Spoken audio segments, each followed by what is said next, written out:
Yeah, what's going on? What's going on, guys? Okay, so, all right, so it looks like my shit. Okay, so I thought that I should take this video to share my thoughts on the hashtag Vusi For President. First of all, everybody wants Vusi to become a president. He's been a great leader. He's been a good entrepreneur. I was listening to his show at My Money and I think got 702, and it was incredible. Getting to learn a little bit more about him, because he never talks about himself. He only talks about what helps other people. I mean, he's always serving, I must put it like that in a way. So it was good to hear up close and personal. Actually, I'd like to have him as one of my guests.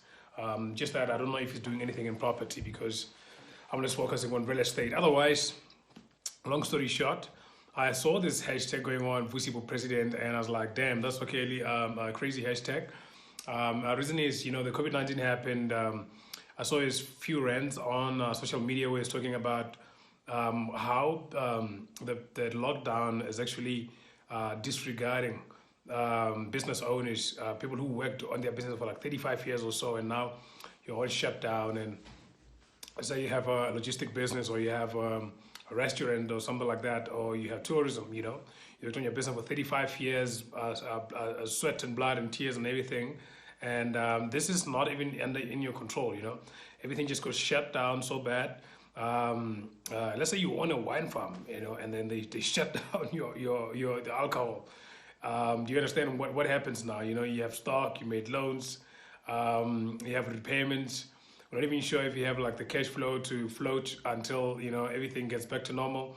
That's why a lot of businesses are closing down. I think the family was there. I think 200 people got 200 people got laid off or something like that. I'm not sure if they were laid off or they were just not going to work. So I'm just not sure what happened there. What was the final call on those people? But and he also actually emphasized the point that especially black people, you find out that one breadwinner is actually supporting the entire family of 8 or 10. So that means that if one person loses a job, it's actually the entire family losing, like somebody who's going to be able to help them and provide, actually, and put bread on the table and food on the table for these guys. And that's, creating more poverty. We already have like a 30% unemployment rate, I think, before COVID-19. And I think the Treasury was projecting that we're going to have around 36% post-COVID.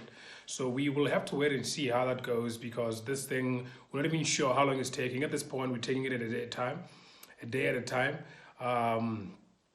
We just, obviously hoping that things get back to normal. Everybody would be happy if there is any way that things can get at least even closer to normal, because I don't think they will ever get back to normal. Maybe I'm being pessimistic, but I don't think so. But we all hoping that, look, things maybe someday will get back to normal, and businesses will be able to operate full time. People can still go outside and do whatever they used to do before, and schools can open up, and businesses can open up. Tourism can happen too. People can still travel. I saw, I think, Virgin Galactic or something, that the airway company for Virgin brand. It was also, I think they were filing for bankruptcy. I haven't read the article yet. I just saw the headline. I was busy during the week, so I was like, okay, I'll read this thing later. But I wouldn't be surprised, because who's on flights right now? The middle seat doesn't sell anymore. If you had those flights that are reasonable priced flights, and then now you have to sort of have like a few people in the flights right now, meaning that you can't meet a number of seats where you can even break even. You're going to have a lot of trouble actually in the business of airways and all that stuff. Actually, this is there are some industries who are very, very severely damaged by the COVID-19. As much as it affected all of us, so I keep looking here because I see notifications. Maybe I must be away from this thing. I see that it did affect all of us. I must say, real estate was closed down at level 5. We were not even sure where you're going to get the next deal from, where you're going to be able to continue with some developments we're busy with. Investors are pulling out. We have to save the business. We have to save the day, literally. Some deals that we thought that was going to be a seller's market this year, because it was a buyer's market last year. Now it's an extended buyer's market, but we're already looking into flips. We're already seeing, prices changing in the market. We're seeing, okay, the prices are going to be much better now. Now we're looking at some other flip deals, and there's a lot of stuff that was going on. And I mean, that fear, I must tell you, I was one of the people who was having my hands in too many pots on deals. And that's how I usually operate. It's like if I get stressed out, I add one more deal. And I had to literally cut some of the things off and focus on very, very critical, few important things. And I must say that it did affect me. It did affect my investors. It did affect our business. However, the good part about it is that we have like an online imprint. So we also still be able to keep up with our clients on a daily basis on that. And I think that's the best thing that ever happens to us. But businesses that are not online and haven't been online for the past 2 years are going to be seeing like legit problems, because going online is not easy, guys. You have to learn everything brand new, right? Like literally, your business model might actually change entirely if you're going to be going online. If you're already in the process of doing that too, you must expect a lot of testing, positioning. I think also see if your service is something that your clients are not going to be easy to cut off quicker when they try to reduce costs. So those are some of the things that are happening right now, and you realize that this thing, it might be the way things are going forward. And we were not ready for this pandemic. I don't even think we're ready for the next one. I saw Bill Gates saying we must be ready for the climate change, and things like that. I mean, I'm one of those guys who don't take this thing serious. I don't know. I don't see any climate change. I think the climate has been having ups and downs for a very long time. This climate change thing, I'm a skeptic, guys. So I'm just gonna say what I think about it. But so far, I don't think that is something legit yet. I just think that the same way Corona was blown out of proportion on the media, this thing of climate change might be too. But anyway, that's my own opinion. Long story short. Back to Vusi Temegwaya being president. So, Vusi Temegwaya, last time I checked, I think he had like employees, like 35 employees to 40. I'm not sure if, and he said he had like a few companies that he has on his portfolio as a venture capitalist company or something like that. So, I'm not really sure to number, count. I'm not even sure if it's more than 100 people that he's managing at this point.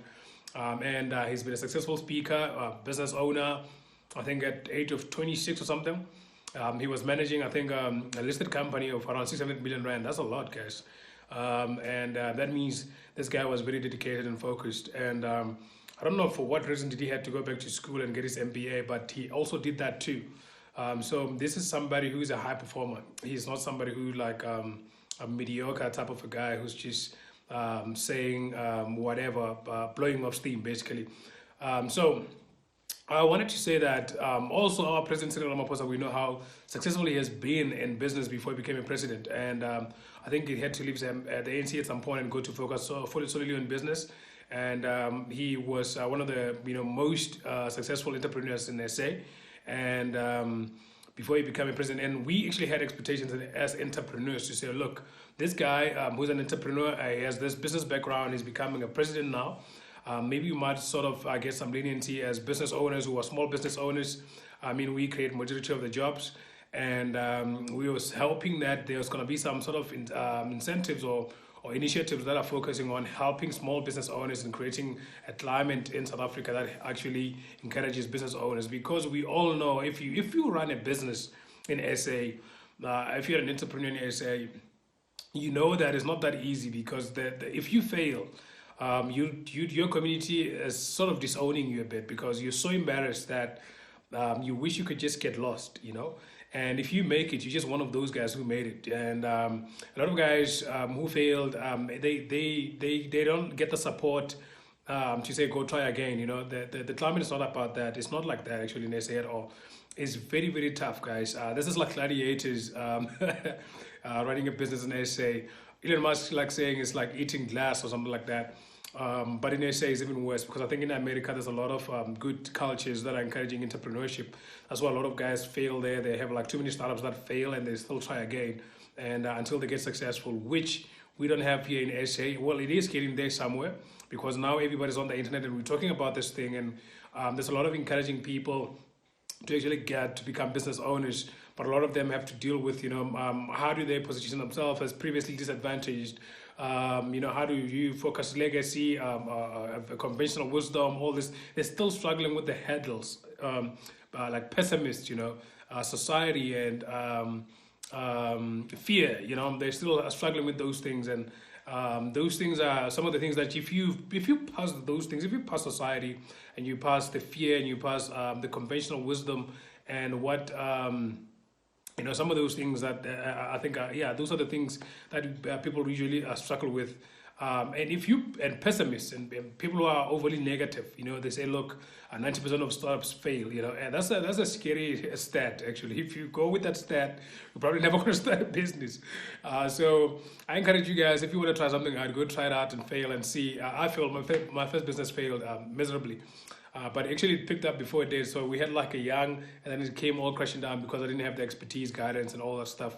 And that's why I'm very, very dedicated about getting guidance, because when I started my first business, what I did was get guidance right away. But I think I'm deviating a bit on the point of what do I think about Vusi Temekwayo being a president of South Africa. First of all, Vusi is managing a team of 100 people or less. I think the last time I checked it was 35. I think it's one of the talks or something like that. So I'm not sure how big is his team at this point. At the end of the day, the country, we have 55 million people. Coronavirus is new. The president, nobody knows how to deal with this thing. He's getting advice from whoever who's advising him. And then there's also the National Coronavirus Board who are making all the decisions about what's going on right now. And what I wanted to say though was, do I think Vusi Temekwayo would make any difference if he came in office? I don't know. I don't know. At this point, I wouldn't say yes or no. I love the guy, but I wouldn't say I know, because he is Cyril. We had so much hope for Cyril Ramaphosa. We thought he was going to change a lot of things. And look, things are, people are a little bit disappointed right now, including myself, in the way he's handling COVID-19, the pandemic, the lockdowns, it being incoherent of business. Our economy, people can say, has been in recession since 2013. Right now, the unemployment was skyrocketing. So what's going to happen post-COVID? Is there a possibility that this thing can even recover? Is there any way this stimulus bills that they're getting from the government can help us recover? I don't think so, guys. I really don't think so, because we are going to be the guys who are responsible, especially our generation, millennials, are going to be the guys who are responsible for paying all these loans that the IMF gave them, paying all the loans that got disappeared at this scandals of Corona thing. We are the ones who are going to be paying for those loans for the next generation, for the next 25 years to 30 years. And that's also is another thing that we're not even talking about at this point. But let's just talk about simple stuff like unemployment. You say more people are going to be unemployed. We already know people who lost jobs. Companies are shutting down. Some companies are on one leg at this point, and if one thing happens, they're gone for good. It's a tough climate. We don't know how long this is going to be for. We've been on level 3 since a long time ago. Everybody's talking about cases, not deaths, and either way, the deaths they're decreasing. At this point, there's a lot of recoveries. I'm not sure why they're not opening up the economy. But everybody can say that they're very disappointed on how the ANC and the president is handling the entire thing. And why do we listen to reasonable voices like Vusi? Is the media is lying too much, man, and there's too much misinformation there.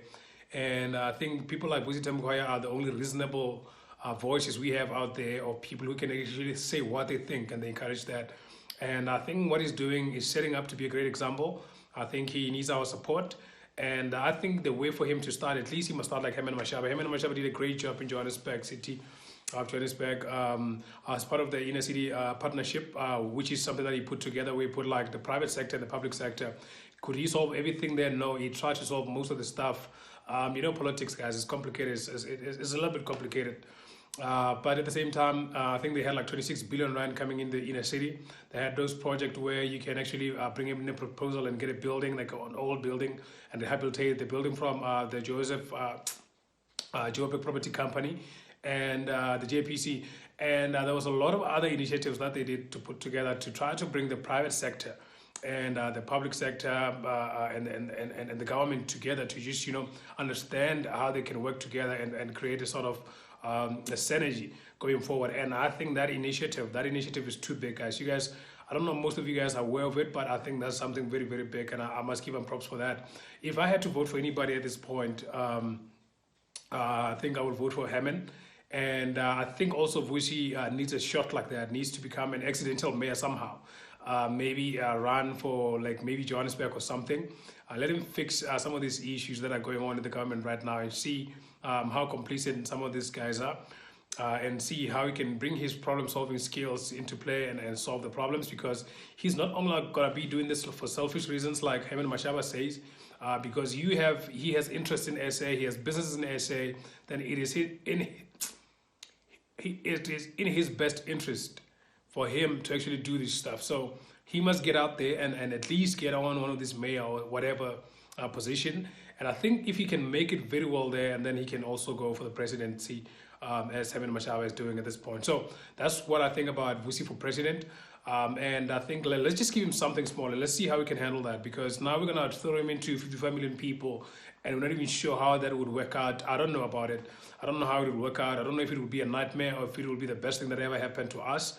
But you know what, it's all worth trying. But this is my opinion and this is my take about it. So let me know, guys, in the comment section what you guys think about this, and if Vusi sees this for any reason. I also want to know what he thinks about this, but I think that he must start small. He knows about starting small. I think he also came from humble beginnings, and look, man, keep inspiring us. We like what you do there.